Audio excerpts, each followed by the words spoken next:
My name is Kate Simmons. I was born in southern Utah, grew up in St. George, right in the middle of all of the beautiful, national parks and everything. Grew up Mormonism, and had a wonderful childhood, incredible raising, and really, feel my, I consider myself very, very fortunate for the foundation that I had as far as like strong, solid family. Most of my life, it was with two parents in the home, which nowadays is very different. My my parents got a divorce my senior year of high school, and that was an interesting thing. I'm the oldest of five, and became mom to my little siblings underneath me, and always took that role very seriously, right? Like I loved it. I didn't love the fact that I felt like I was thrust into the position of being their mom because of all the turmoil that happened with my mother with that.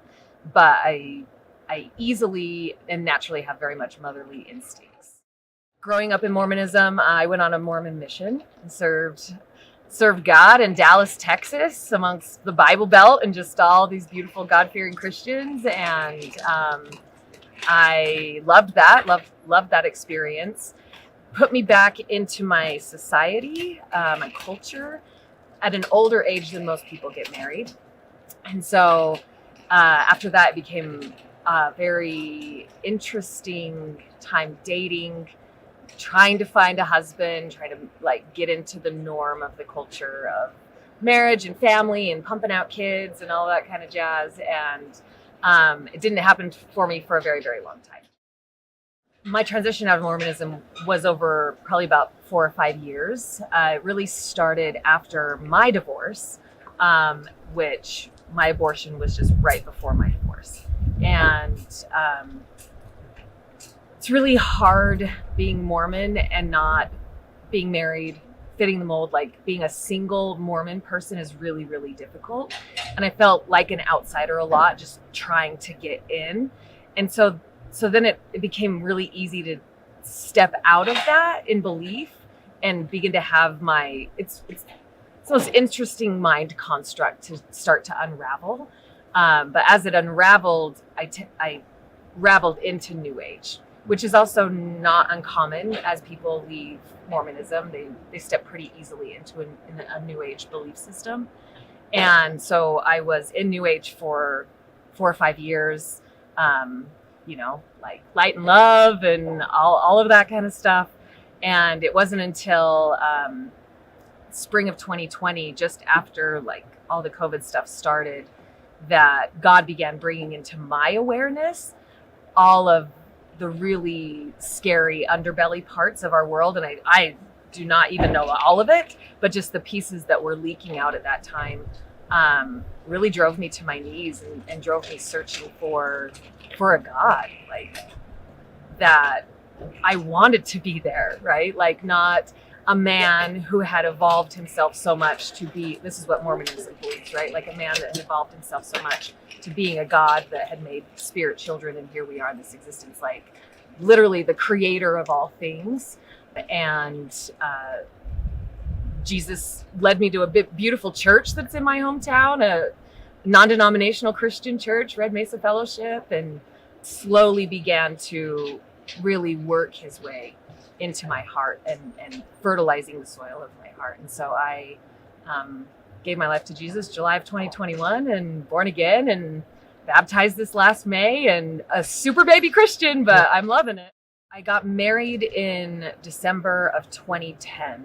And prior to that, I had some confirmation that it wasn't like 2 weeks before my marriage, I got like this big confirmation that like, hey, this is probably not a great idea.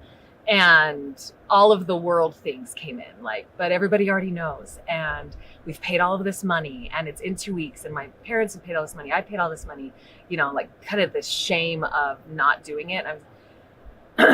Once again, I was very much in my Mormon belief system. And so I was like, well, maybe this is just a trial of my faith. Maybe, maybe he will eventually, embrace the gospel in its fullness according to Mormonism. And so just went through with it. And that started 9 months of spiritual, emotional, and mental persecution. It was so hard. My abortion was very, very hard, but that marriage was the hardest thing I've ever survived. The same time I got married, my best friend in the whole world was diagnosed with stage 4 small cell cancer. And for months and months and months, I just like wrestled with staying in the marriage or not, and what I should do, what God wanted me to do, and never felt like I could like penetrate past the atmosphere with my prayers. And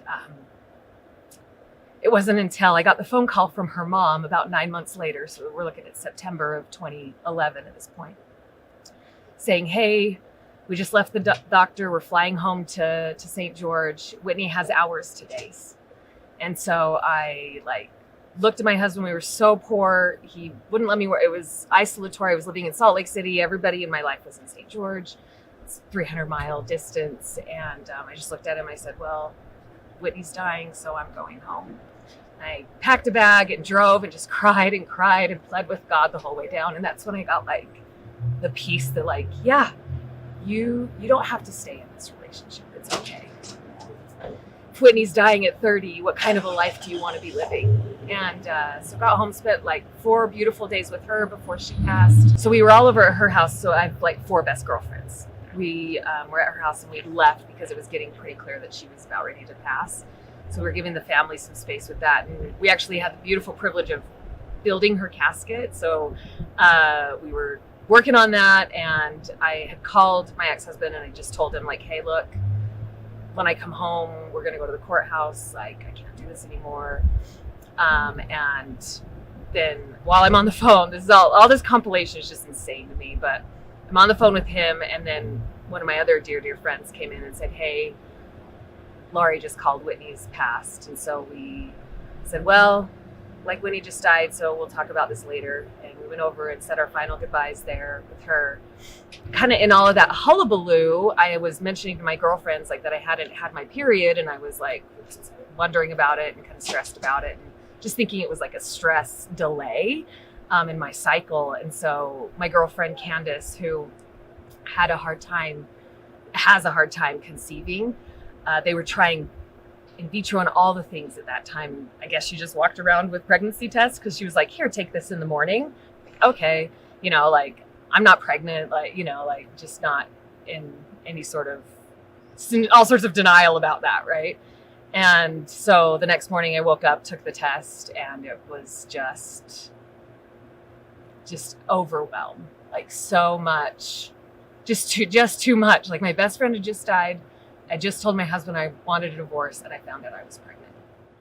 I kind of started researching at that point, like natural ways to like have a miscarriage. I only told one person, I only told my friend Andy about it. And, she was like, oh my goodness. And this, that, and the other. As I have been like working through this in preparation for coming on this video and talking with my sister, I feel like there's a couple of key pieces that would have made it different for me. And one of those is, I believe that if I wouldn't have told my husband right then, that I would have carried the baby full term and had it and been able to work out whatever life was going to bring at that point. But I communicated with him that I was pregnant. And so then began 5 days of just barragement of like, well, now you can't move home to St. George. You have to live here in Salt Lake City because he had a son, so I have to be near Canyon. The judge is going to rule that you can't live more than 30 miles away from me, and on and on and on and on and on. And we just have these big fights. After one really, really long night, I just woke up, like felt honestly like a shell of a human, like literally nothing left inside of me, and just like Googled an abortion clinic on my phone, drove over there, and maxed out all of my credit cards. We were so poor, and sat in the waiting room, watched. I don't know anybody else's experience. I've never really talked to many women that have had this, that have made this choice and gone through this experience. But in Salt Lake City, they had me just watch 2 hours of videos of what I was doing and basically letting me know how terrible I was for the choice that I was making. And I watched all the videos and I went out to my car and just like prayed and pled with God and with the baby, and just over and over and over again saying, I love you, I want you, this is bad timing. Let's just do this another time. I can't do this right now. I can't. In my perspective at the time, there was no way that I could have this baby and try to share it with him. Like, to have the tie connected to him, like to have to see him, to have to deal with just all of his ugliness for 18 years. The abortion clinic that I went to, first of all, it was like super sketch, like downtown Salt Lake City, ghetto. And I walked in and it felt like just a bunch of old medical supplies that had maybe been donated or acquired. And I sat in a gynecology chair, like I experience when I go get my checkups and stuff. They asked me, the doctor that was doing the abortion, she was just this tiny, I always describe her as like Edna off of The Incredibles. She was just this tiny little, almost Hungarian. She had this Slavic accent. And she was asking me things and I couldn't really understand her, but I was also like just in an emotional space, you know?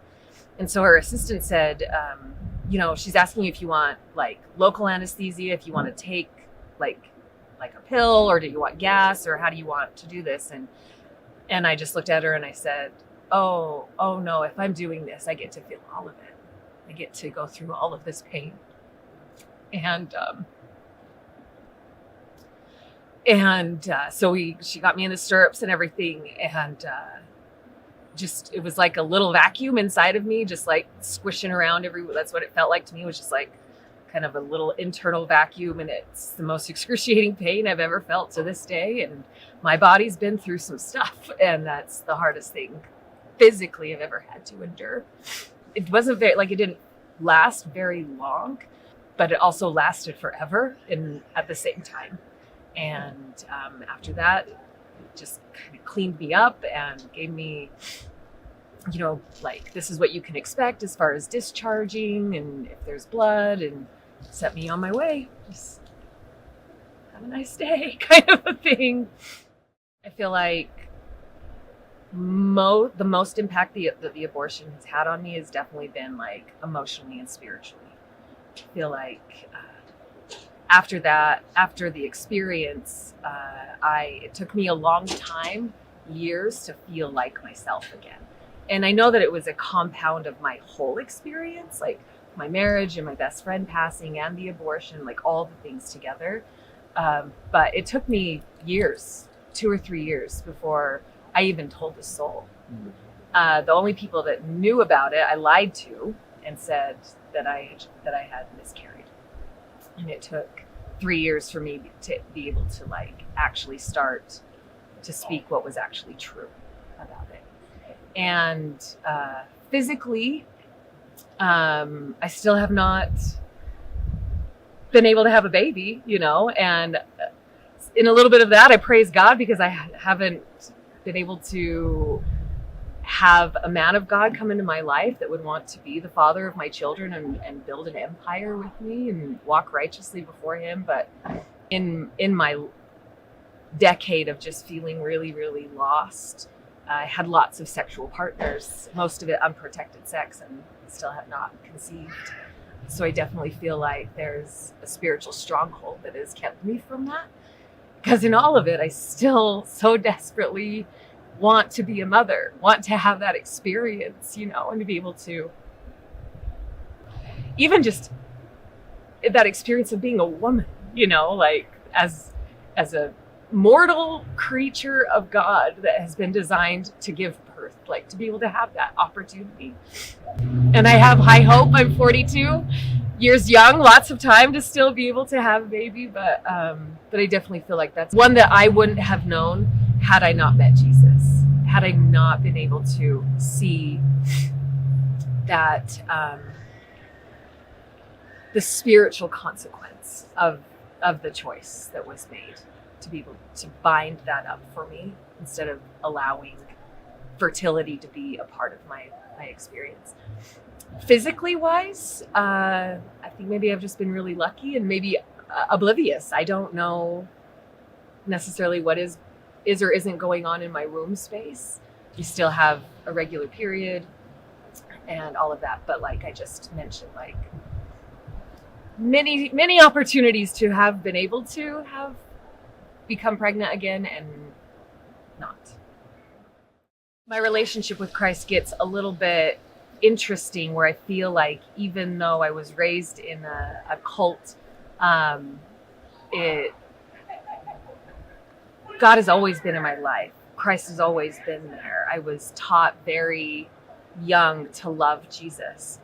And as I've tried to articulate to people that are still in Mormonism, the difference is when you actually have an encounter and come face to face with the Savior of the world, he gets bigger. Like the Jesus in Mormonism is not big. He's just like me, like just on his way to trying to climb up the God ladder, right? Whereas when you really meet Jesus Christ and you meet the lover of your soul, it changes everything. It's completely different. So it just is bigger. Like God becomes bigger. Jesus becomes, like all of it just increases. So there's not really a moment or an experience other than the unraveling and then the rebuilding of what I know now and the relationship that I have now with Jesus Christ. It really honestly, as I filled out the form to do the Speak Life project and had watched a video that Krista had done and, calling out the post-abortive women to be able to come and speak for their children. And something that just really stirred in me that made me want to do this is the fact that I hadn't brought this to Jesus. It's something that, I don't know, I think everyone has this experience when you talk about the history of your life, you can kind of just go into like, let me tell you this story about me, right? And disconnect from it in a way. So I hadn't connected into the abortion in a long time. And being here at the summit, knowing that I'm going to be coming, like I signed up for it. It's like, yes, I want this deliverance. I want to feel the forgiveness of it, right? Like I want to know. Like I know in so many other parts of me, in so many places where I've been in sin, that Jesus has covered it and he loves me. And he loves me in it and he loves me through it and he loves me because of it and in spite of it, right? I know all of that, but I've not done it with the abortion. And so I really honestly came here to not only share my experience, but also to be able to receive that, to be able to know that I'm loved. I definitely could have given myself more space, like more time, not felt so rushed. And it would have changed everything. If I felt like I feel like if I could have got back home with my family, felt supported instead of so alone in it. And then also, as this comes in for me right now, also just taking it to God first instead of feeling like it was like my decision that I had to make sure that I was going to be okay. And I'm going to be real honest, like part of my decision was not wanting to have my child subjected to that, like coming from divorce in my experience, coming from my parents' divorce, right? And I was older, but watching it in my siblings, every other weekends, like all of that kind of stuff, like in a twisted sort of way, I felt like I was protecting my baby from having that kind of a life, from having to experience my ex-husband being her father and having the trials that would have come with that. But if I could have got back into my community, into my safety, and then sought the Lord for instruction on it, it would have been completely different. It would have been different. I would tell her that all things are possible, that there isn't just one set road, the only way that something is ever going to play out, that there are lots of options and there's lots of ways to build a relationship and have your child and be supported, and that it's okay if it looks totally different. It's okay.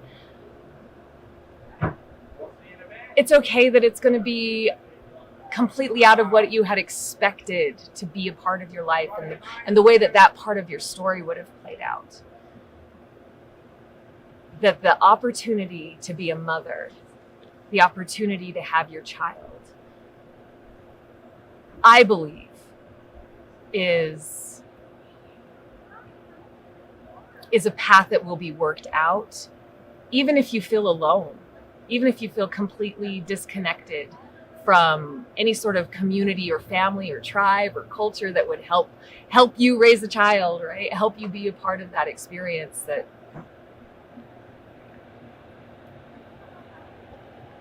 I desperately wish that I could have given myself more time, to have taken more time to just see what the next step could have looked like, instead of feeling like I had no other option. That's what I'd tell her. From the moment that I found out that I was pregnant, all the way to going through the abortion, and all the times that I've imagined her since then, it's always been her. It's always been a little girl. I've always wanted a mini me. I think that it's just the cutest thing in the whole world for a woman to have a young girl that is just like her. Blonde hair, blue-eyed, big smile, just sunshine and rainbows in every single way. She would be 10. I have a niece that's 10. So, at family gatherings, and sometimes when I go to, she's into volleyball right now, and so whenever I go to my niece's volleyball games, I just always think about her. I always wonder what she would be into, what her hobbies and talents would be, and how wildly different my life would be than it is right now because I would have had her. Well, first of all, I've missed out on her, right?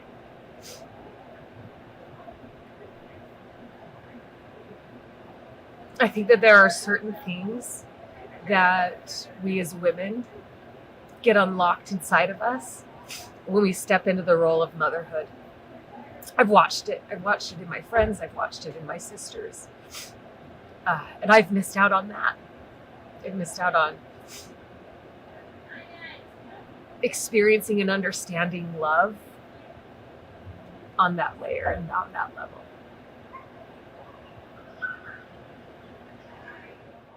Oh, and I just imagine her holding me and just wrapping her baby arms around me, her sweet, beautiful arms.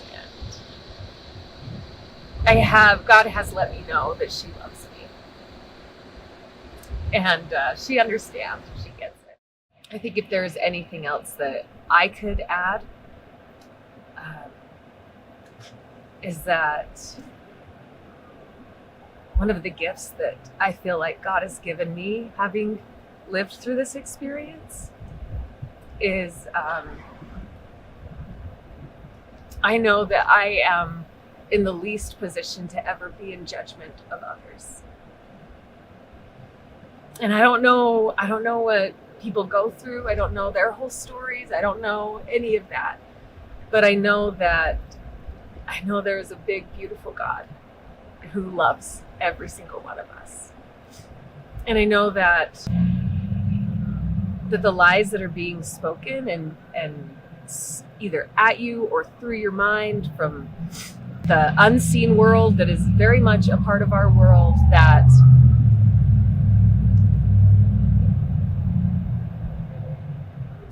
it is a lie, that whatever is being told to you that you think is your only option, that you think is going to be a better solution than actually carrying through and being able to bring a beautiful new life into this world, that's the lie.